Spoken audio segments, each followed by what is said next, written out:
Perhaps the effect should have been worse in the dark of Hop-tu-naa, but the truth is I could have been standing in front of the Kane mansion on a bright and warm summer's day, and I'd still have experienced the same penetrating chill, the same pulsing sense of unease, as if the ground was slowly stirring beneath my feet, or the forces of gravity had been subtly but undeniably altered.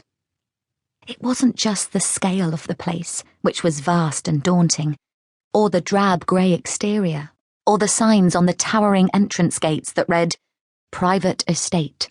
Trespassers will be prosecuted." It wasn't that the grounds were uncared for, the borders overgrown, and it wasn't the sense that something unsightly was concealed here behind the double front doors and the recessed windows with their blackened glass and yellowing net curtains. No, the reason I feared this place was far more simple. I knew I wasn't welcome. Mum worked here as Edward Kane's personal assistant, bookkeeper and household manager. It was the same job she'd held before she'd moved off island with Dad in the year before I was born. Back then it had been a live-in position, but things change, and now that arrangement was out of the question. Mr. Kane had been prepared for Dad to move into the guest cottage with Mum, but not for a child to live there too. Dad had been pleased about that. He preferred for us to have our own place, even if it was cramped and riddled with woodworm and damp. Good for Dad. There was no doubt in my mind that I would have died of fright if I'd been made to live there. Visiting was bad enough. After a couple of months back on the island, Dad had landed a job with a removals company, and on those occasions where Mr. Kane needed Mum to work beyond the end of the school day, I was forced to join her. In the beginning, it only happened once a week or so, but it wasn't long before Mr. Kane started to insist on Mum working late much more often. She was often harried, often under pressure, and he was constantly pushing her to do more. Sometimes he telephoned to ask her to return to work in the evening, or to show up earlier than normal the following morning. Dad didn't like it, but Mum would still go.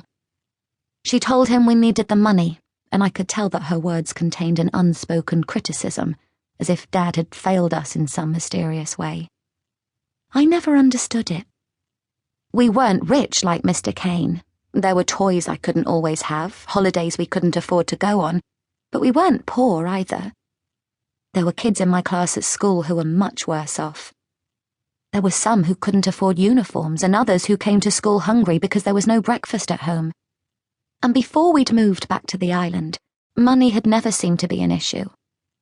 Maybe I was too young to notice, but I think it's more likely that it wasn't something my parents were bothered by. All they used to care about was spending time with each other, and if things had changed, I couldn't begin to imagine why.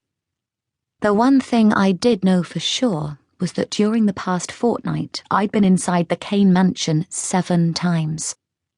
As far as I was concerned, it was 7 times too many, and tonight I'd finally had my fill of it. Being shoved forwards in the Halloween black, I glared at the structure and could almost imagine it glaring back. The walls seemed alive in some alien way, the windows like dark, unblinking eyes. It was a place made for nightmares.